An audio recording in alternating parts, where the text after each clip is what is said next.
Hello friends, मैं हूं मिथुन। आप देख रहे हैं क्या स्टार स्टडी क्लास से आप यह स्टार्ट भी था। आप सभी को नए वीडियो पर स्वागत करते हैं।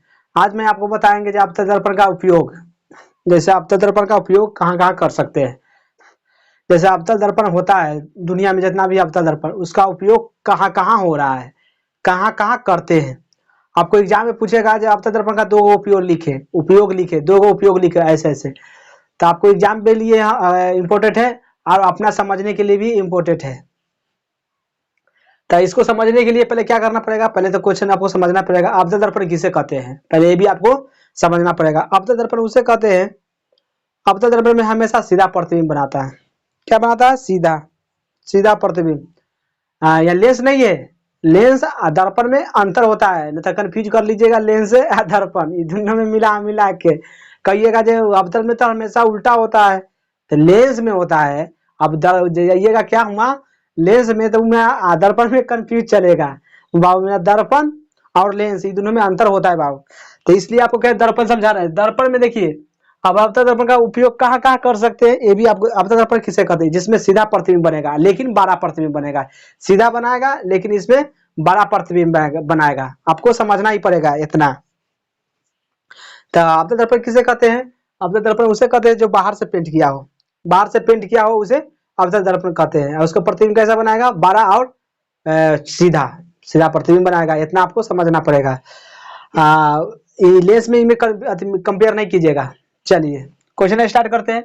आपतन दर्पण का उपयोग, तो आपतन दर्पण का निम्नलिखित उपयोग हो रहा है। अभी जितना भी समझ रहे हैं आपतन दर्पण का उपयोग कहाँ कहाँ होता है, आपको आज मैं आपको पूरा समझा देंगे। आपतन दर्पण का उपयोग कौन कौन आदमी कर रहा है, चाहे कौन ऐसा चीज है जहां उपयोग कर रहे हैं आपतन दर्पण का, आपको आना चाहिए समझ। चलिए, आपतन दर्पण का उपयोग तो निम्नलिखित उपयोग है, कहाँ क्या कर सकते हैं। तो आपतन दर्पण का उपयोग निकट रखी वस्तु को देख सकते, जैसे निकट ही रखा हुआ वस्तु है, इसको हम देख के उपयोग कर सकते हैं। हम सीधा वस्तु को सीधा बड़ा और आभासी ये प्रतिबिंब बनाता है। पहले आपतन दर्पण कैसा प्रतिबिंब बनाता है, देखिए ये आपतन दर्पण में वस्तु से सीधा प्रतिबिंब बनाएगा, एकदम सीधा। अब मान के लीजिए, अब कोई भी अगर जे मान के चलिए सीधा, अब सीधा बनाएगा लेकिन बड़ा बनाएगा और आभासी, आभासी का मतलब सीधा ही बनाएगा।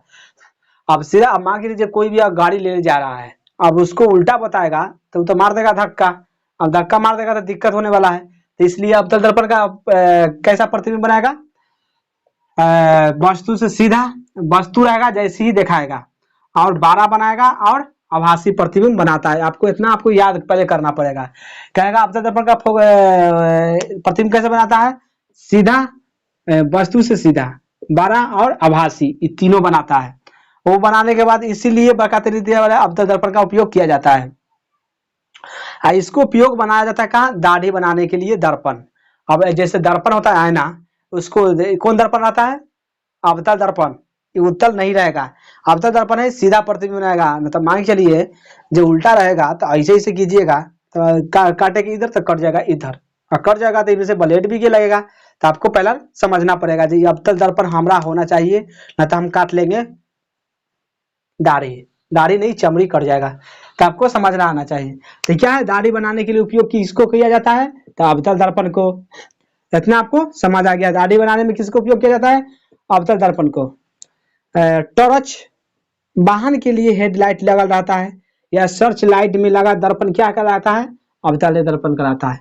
जैसे टॉर्च, टॉर्च वाहनों के हेडलाइट में लगा रहता है, टॉर्च फोकस, वो जितना लाइट लगा रहता है, और हेडलाइट तथा सर्च लाइट ये सब क्या होता है? अवतल दर्पण का बना रहता है। किसका? अवतल दर्पण का। उसके बाद रोगियों को नाक, कान, गले, इस सब दांत को आदि से जांच किया जाता है। क्या करता है? जांच भी सतना कर रहा है, मान के शीशा से देखकर जांच करता है। वो कौन सा दर्पण रहता है? अवतल दर्पण रहता है। तो डॉक्टर भी यूज कर रहा है कौन? अवतल दर्पण। तो आपको समझ आ गया होगा जे अवतल दर्पण का उपयोग कहाँ कहाँ कर सकते हैं। तो अवतल दर्पण का उपयोग पहले कैसा रहता है? तो सीधा रहेगा लेकिन बड़ा। मान के लीजिए रोगी अगर, ये दांत है, ये क्या है? दांत है। ये क्या है? दांत है। अब दांत है, इसमें कीड़ा लगल है। अब कीड़ा लगल है, अब कीड़ा लगल है तो इसको जांचने के लिए तो हमरा अवतल दर्पण का उपयोग करेंगे। अवतल दर्पण का उपयोग करेंगे तो इसमें अब छोटा प्रतिबिंब बनाएगा। तो ये खुद क्या होता है, इसमें कीड़ा तो खुद छोटा होता है, एकदम छोटा से छोटा। अब इसको देखने के लिए अवतल दर्पण का उपयोग कर रहा है। क्या कर रहा है? अवतल दर्पण का अब उपयोग करेगा तो इस बड़ा प्रतिबिंब बनना चाहिए, क्या बड़ा और सीधा सीधा भी प्रतिबिंब बनना चाहिए। तब आपको डॉक्टर जांच ओरिजिनल कर देगा जो दांत में क्या प्रॉब्लम है। अगर प्रॉब्लम हो गया तो आपको सही कर देगा, मतलब बदल उधर के। तो आपको समझ आएगा टॉर्च वाहनों के लिए हेडलाइट तथा सर्च लाइट ये सब अवतल दर्पण का है। उसके बाद रोगियों को जांच करता है, नाक कान और गले और दांत ये सब क्या के लिए? अवतल दर्पण के लिए बना अवतल दर्पण में होता है। तो आपको इतना समझ आ गया होगा जब अवतल दर्पण का उपयोग कहाँ करते हैं। देखिए अवतल दर्पण का निम्नलिखित फिर से समझा देते हैं। अवतल दर्पण का निम्नलिखित मुख्य उपयोग होता है। चूंकि अवतल दर्पण के निकट रखी वस्तु को सीधा प्रतिबिंब रखना चाहिए। जितना भी नजर में आ रहा है, मतलब नजदीक के नीचे निकट उसे कहते हैं जो निकट की वस्तु को देख सकता है। तो रखी वस्तु को सीधा देख सकता है। पहला नंबर सीधा देखेंगे। आप वस्तु से बड़ा होना चाहिए। वस्तु से मान के लीजिए वस्तु आपको जना रहा है मान के लीजिए 1 सेंटीमीटर का, लेकिन वो आपको देखेंगे तो ये हो जाना चाहिए 2 सेंटीमीटर। क्या होना चाहिए? 2 सेंटीमीटर नजर आना चाहिए। तब डॉक्टर को कंफ्यूज खत्म हो जाएगा। और आभासी यानी सीधा बनाना चाहिए। प्रतिबिंब बनाता है। इसीलिए बड़ी वक्रता त्रिज्या वाले अवतल दर्पण की उपयोग हजामत दाढ़ी बनाने के लिए किया जाता है। हजामती दाढ़ी बनाने के लिए दाढ़ी उड़ी है, इसको बनाने के लिए दर्पण का उपयोग कर सकते हैं अवतल का।